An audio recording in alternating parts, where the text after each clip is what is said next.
Good day, guys. Welcome back to Fashion Upcycled. Yeah, we are back for yet another fantastic episode here, and this is the show where we challenge our usual perception of fashion and explore how unconventional materials can be transformed into wearable garments. Yeah, it's been an awesome and fantastic run so far, and here we are at week 8. What do you have to say about that, Shay? Well, I'm very happy about the progress we've made. We talked about so many different topics. We've explored so many unconventional materials. We presented so many new views on how the fashion industry has evolved. We presented so much, and I feel like we've improved so much engagement in all these different things as well. I Yeah, want to give a big shout out to our sponsors, M778 and Style House Files, for how much they've helped us through all of this, giving us so much tips and advice through it. yeah, And I can't wait for us to get into this new topic. yeah. So let's get into it. Yeah. I'm happy to see how far we've come. And like she said, we appreciate our sponsors for their marvelous work here. It's an amazing job here. Such amazing companies here. And yeah, it's really been amazing, really amazing job. Thank you for your support. A big love to you guys. And yeah, I'll be the one doing the honors today. Yeah, today's topic is one that will spark wide talks in the fashion industry, but also is also one that will be fun to talk about, and it is similar to one of the topics that we did before. Yeah, it's similar to one of the topics that we had actually handled before. Yeah, I think it was week 3 or week 4 that we talked about books and paper culture. Yeah, it was Actually, it was in week week five five. when Yeah, we talked about paper and book. Yeah, yeah, week 5 we talked about paper and book culture, and here we are talking about something related, something similar to that, and this is actually tissue and paper culture. Yeah, where we'll be exploring how delicate pieces can become elegant pieces in what we wear. Because for me, I feel that tissue, or I know this is a very wide perception. Tissue is actually more delicate and more fragile than normal papers. Do you agree with that? yeah. But hey, we'll do when we're done with all this. You guys can decide for yourself whether or not we're right or wrong. Yeah. So right now, what about now? We're moving into the meaning, and the history of tissue paper culture. Yeah. So tissue paper culture is very simple in terms of defining, and what it is when we're discussing about fashion. Yeah, it simply means the combination of tissues, papers to create fashionable wear. That's a simple term, but in layman version, but on a more that's okay. Yeah, that's a layman version, but on a more detailed term, or when we are speaking about fashion, tissue paper culture is an avant-garde art form that is it is an art form that utilizes paper, anything paper, to create and integrate most delicate wearable garments. I'll take it again. It is an avant-garde art form it is an art form that utilizes anything paper to create an intricate, most times delicate wearable garments, and it highlights the idea of turning a low-cost material into a high fashion statement. Yeah, what do you think? Well, when you mentioned the word low cost, something clicked in my head about how most people think that it has to be expensive if it's going to be good. And I Mm-hmm. feel like that very idea that if it's expensive then it's good, I feel like that's wrong for most people. Sorry, but you know that for instance, even if even if it's low cost, even if it's low cost, even if it's low cost, with time when the quality begins to increase, it becomes a high fashion statement. It might start off as low cost, but with time it begins to become a high fashion statement. What do you think about that? Well, yeah, that follows the usual term. If it only has value if other people want it. If people don't want it, then it doesn't carry much value. But then if it actually has, then if more people want it and there's not much of it in circulation, then you're going to expect its value to be very high. Yeah.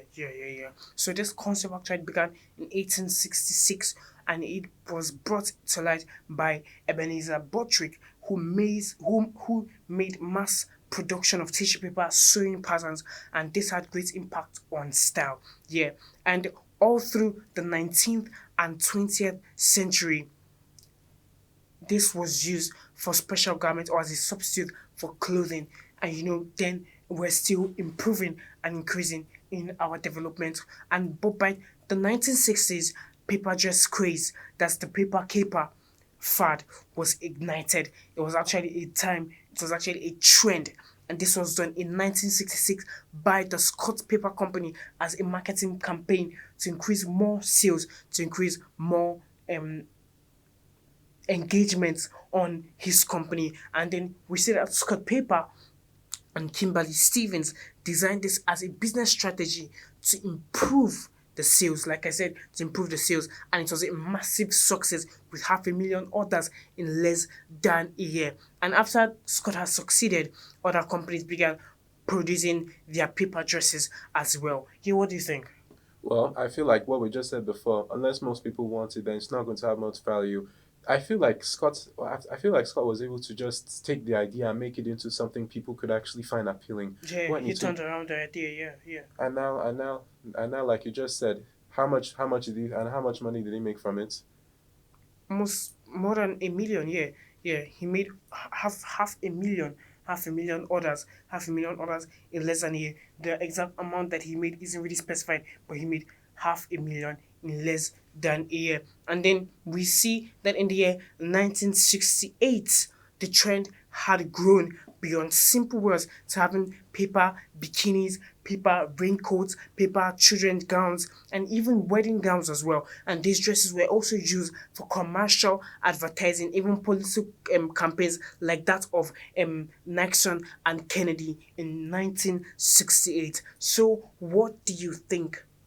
Well, when I think about paper as raincoats, I feel like that's a bad idea, really. I Mm, mean, something that absorbs moisture and breaks apart easily. And you're saying that we're talking about paper and tissue. This is stuff that we usually use to clean stuff. Paper is used to clean stuff out. Usually is used to clean stuff out. Paper, like we said before, it breaks apart easily, especially when it's moisturized. So I'm not sure using paper as raincoats would be a really good idea exactly. but I'm sure when they say paper as wrinkles, I'm sure it wasn't just normal. It wasn't just maybe just normal paper. Maybe those papers were actually processed and turned around in the sense that even if water pours on it, it would be able to absorb a lot of water without actually getting wet. What do you think? Well, yes, if they went through the proper process, I'm sure it could work. But I would like the idea of wedding gowns better because when you think of a wedding gown made of paper and tissue, I actually feel like that could work. As in when you're thinking about just like completely white, no need to apply any sort of extra color or anything like that. And when you're putting it together, I feel like that could actually work. Like a tissue and paper wedding dress would actually be very appealing to the eye. You're right. You're right. You're right. You're right. Yeah, it's been a wonderful time. Been a beautiful, beautiful moment here. Keep talking about the meaning and the history of tissue paper culture. Yeah, very, very insightful. I'm sure you guys have been imparted in ways that you can never imagine. Yeah, I'm sure of that. Yeah, let's know how you feel in the comments, guys. We'll be right back after the break. We'll be here to dissect and we'll be here to discuss more about this. Stay tuned, guys. The fashion industry has always been a place where subcultures could thrive. And going with what's happening today, Hey guys, we're back from that short break. Even though we're short, I'm sure we all enjoyed it. Now, let's get back into it. When we're talking about paper, we just talked about all the different ways it can be used, how it's an appropriate material, how it can be transformed. Now we're going to be talking about how it's exactly declined and how it has declined over time and eventually how it was able to make one big comeback. In 1968, the fade had actually claimed because of issues with practicality. When you're thinking about paper and tissue as fashion, you can exactly expect it to be practical. Like we said before in our previous episode, paper as paper as fashion is going to be quite it's not very flexible and durable, so you can expect it to be very practical. What do you think about that, Joshua? Well, you're right because these materials were actually usually uncomfortable and then they were flammable because paper is easily flammable. So they were flammable, uncomfortable, and they were hard to clean. In as much as when you wear them and then they dirty, to now start cleaning them and all that's usually an issue. So yeah, so you actually calm down, usually had an issue that time because of its uncomfortability and flammability. Yeah, go on. Well, yeah, I think you're right. We're talking about paper and tissue here. You can't exactly clean paper or tissue. Tissue is something that most people use to clean, and you're trying to clean that. That would just be a waste of time. In the end, you're just going to ruin the design and be making the stains even worse. Yeah. And I feel like it was that reason that over time people started throwing away all these different artworks, all these different pieces, all these different garments made from paper and tissue, and Mm. eventually it just seemed as just another way of waste instead of just a way of sustainability. Yeah, and modernization. So although it disappeared from the mainstream, it remained in the background, being used for practical disposable uniforms, like maybe nursing uniforms here and there. So it was still used for practical disposable uniforms. So yeah, and then with time, its revival began in the 1990s, and this happened when designers revisited it as a nostalgic act.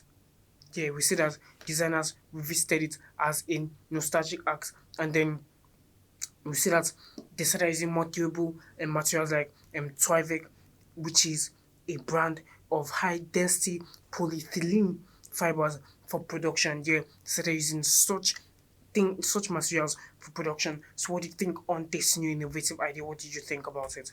Well, when I think about it, I feel it has to do with over time the idea of upcycling and recycling. I feel like by 1990 there were just more like recyclable methods and more sustainable practices that were currently going around. And by that time the idea of using paper and tissue, even though it was pretty much like you said in the background, when people were visited the idea, even though it was just out of even if they just did it as a way of just feeling nostalgic and they just wanted to try something old and just feel like they want to connect with it again.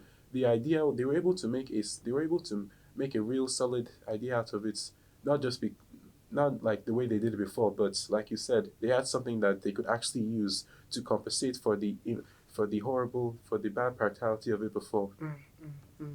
You're you're very right. So they faced challenges before, but then by the 1990s they were able to revitalize themselves, and then we see more modern fashion designers like Hussein Shalayan, who used paper-like materials to show that this concept still had a lot of value. They're a very, very wonderful personality here. And then we despite the challenges faced, it has still pulled through. It has pulled through to what it is today. Yeah, and that's it. It has actually pulled through and has actually pushed and it has actually become what it is today. So, what are your takes on that? Well, I see that. Well, of course it has pushed through. After all, we can even now see celebrities even doing stuff like this. Mm-hmm. And I feel like if people can actually see that these famous like all these big names, all these big stars are going out and doing this, I feel like the idea is going to become more accepted by the masses in our society. Yeah. You're very, very right here. So, yeah, that was a wonderful trip down memory lane. A wonderful time here discussing on its history. Sorry, yeah, discussing on its history, its decline, and its comeback. Very, very beautiful. So now we're going to move over to the celebrities who've actually worn these outfits. The celebrities who've actually worn these outfits. So now looking at some celebrities and iconic figures who have adorned these beautiful outfits, we have first Kylie Jenner. Kylie Jenner, who wore a white dress made largely of paper to the Paris Fashion Week in 2025. Although it wasn't really a runway model look, but it made a big statement regarding the concept of tissue and paper culture. What do you think about her? Well, I feel like that's big statement she made. That practice. I feel like when she was thinking about it, I'm not sure what she was thinking, but I do know one thing that it brought illumination. It brought a sense. It brought a sense of like it just brought like like it was opening a way of opening people's mind to the idea. Since people have already revisited it, yes, I feel like there was a way of illumination over there. the ground during the event with that paper and netting aesthetic there. It wasn't, and that's not just all. I feel like it was a way that where I feel like that was just a way that she was able to just show. Yeah, catch awareness here. So that was like probably like a way of catching attention. Yeah. So and she actually succeeded because she was able to get the attention of people, and people, it sparked talks, it sparked conversations, wide conversations around the world concerning that dress. And then yeah, we also have Paris Hilton, who wore a toilet paper dress, and ahead of her wedding to Qatar, she wore a paper couture dress. Although it was a playful act and it was an informal one done by her friends. Yeah, so it can be called counted as one of the examples where, because yeah, it was just done by her friends, so it's quite informal. But what do you think about her friends giving her a toilet paper dress ahead of her wedding? Well, I feel like the idea of it, when I think about someone give someone a toilet paper just ahead of a wedding, I feel like it would be a prank. Like, I'm not exactly sure this is an idea that people, they were thinking about sparking awareness about sustainability when they gave her that dress. I feel like it was just a way, like it just like a joke that they had her do. And I feel like I wasn't sure if they were actually expecting her to actually wear it, like to her actual wedding. No, no, no, no, no. No, I doubt.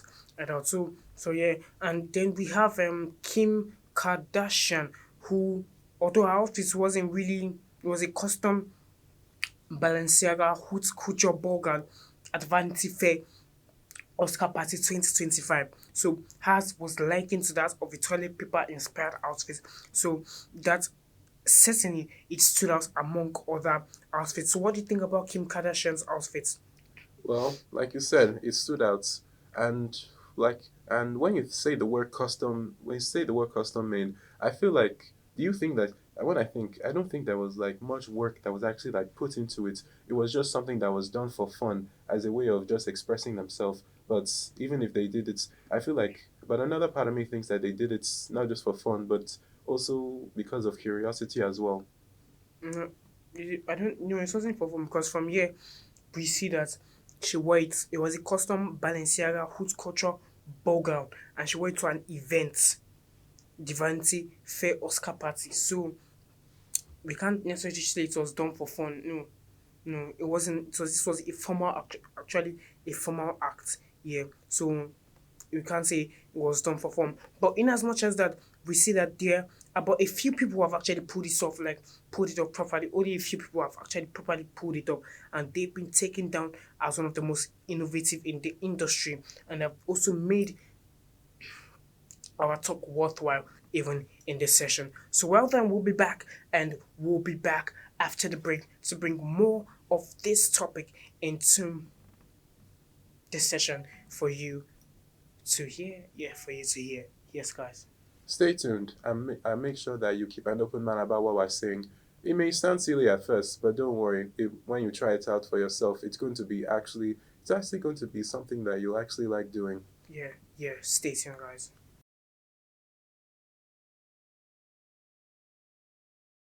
On some level is about the material.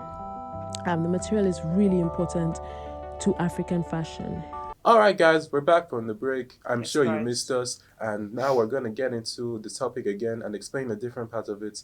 This segment, we're going to be focusing on something interesting. What do we have? Yeah, the overview by the fashion industry.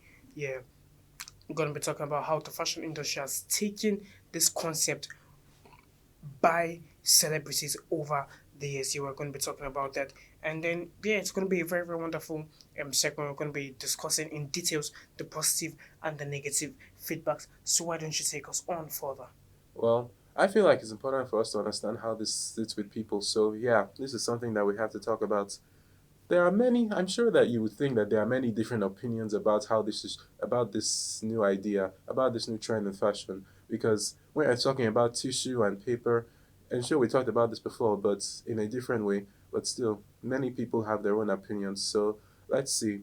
We see that some people have different takes and thoughts on the idea. Most people have displayed one or the other. Take, for example, Kyle and Kim. While they caught the attention of the public and also attracted wild talks, some people saw the idea as fair, but because materials but because the materials aren't durable, they won't be able to hold up for long. They're just one-off clothes that just will just go off, and people will not think that they're just going to go off and they're not going to wear them again. Yeah, you're very, very right. So, although some people praise Kylie and Kim for their wonderful, wonderful ideas. But in as much as they praise them, other people criticize them, saying that this we're not talking. These are just like fast trends. They're just fast fashion. These are not really sustainable because, although yes, they might be sustainable in the case that we are trying to sustain these materials and bring them back into the industry, but they are not still sustainable in the sense that after they had won once, twice, that's gonna be it. They're not gonna be able to you're not gonna be able to wear them again yet. But still, yeah, it attracted wild talks here. Some people saw it as fair, some people saw it as cool, some people saw it as calm, but others saw it as this thing it won't be durable, or this thing it won't be able to hold up for that long. And yeah, some of them are actually to an extent they're actually right. And then yeah, just as these outfits are actually a wear once outfit and then you forget about it, they can't really attract much customers for one's business. You're right. They can't really attract much customers for one's business because if, for instance, you wear a clothes once and then you discard of it, most times if you wear a clothes and then you're not satisfied by the texture, by the material, it will make you discard it. Yes. Yes. So for the brand, for the brand, for the market, they won't be able to be getting much customers like that. Do you understand? Yes. Yeah. The whole point of wearing clothing, when you're thinking about putting on a clothes, you're thinking about not just looks, you're thinking about how it's comfortable, how you can move in it. You're able to breathe in it very well. And when it comes to clothes like this, you wear it once and then you throw it away. Something Yeah. when you're picking out the clothes, you're thinking about something that will last you a while. Yeah. And then if you're taking a look at Paris Hilton, I wouldn't say Has is one to be talked about too much because Has wasn't really corporate something, but just to touch that aspect, Has was just like a throwback on like cultural attitude towards fast trends, like as per touching this trend and then moving off of it. And then she brought back a bit of nostalgia from the 1960s and was also seen as a playful moment sparking fun even as she prepared for her nuptial hour. And on the contrary, it can be taken serious. It can't be taken serious. So that's just it for us. That's just it. And on a general basis, it might spark awareness, creativity. It might encourage stability and whatnot. But it would be dismissed almost immediately. And most times, it won't be taken seriously. Why? Because most times, this will bring back that disposable culture, and it's not something you can wear regularly. Like I've said before, it's not something consumer would look forward to having for real. So, any final thoughts? Well, I feel like doesn't matter what kind of paper or tissue you're using. I feel like if the person is able to put it together just right, even if you can only wear it once, it's still going to be worthwhile. We're talking about sustainability here. We're talking about pushing out the idea that everything, once you throw it away, it doesn't mean that it's going to be completely useless. Whatever the designers are thinking, whatever trend is going on, even if they can get customers, even if they can't make a lot of people see, even if they can't see make people see this as wearable, I feel like the very thought of them doing this, just trying, just pushing it out there, giving it the idea that this can be done, this is Yeah, something that can be done. I like the idea very much that they're actually trying to do this, push the message out that's whatever all these materials, all these unconventional materials, they can be used in such a way. Their previous purpose was just for cleaning and for pushing out messages. Now they can be used to give a person now they can be used to put a clothes on people's bodies. yeah. You're right. You're right. Very, very wonderful concept. About that topic. Yeah. So yeah. I personally myself have enjoyed this session most because it is one of those innovative trends and it's been like that for a while. And so also it's one of those that has been taken as actually taking a downturn and a resurgence as well. And for me personally, we've approached this topic from a different aspect and we've also been able to cover ground, provide proper context and throw more light on this. And Yeah, there you have it, folks. yeah, Another amazing week concluded. yeah, We hope you enjoyed it, and I'm sure that you're going to go talk about it with other people. yeah, Please spread this message around. Make it sure that other people can also understand what we're trying to tell you here. yeah. A big shout out once again to our sponsors, Bills for Sets of People M778 and Style House Files. Yeah, wonderful people. We hope to see you guys at the next episode. Goodbye.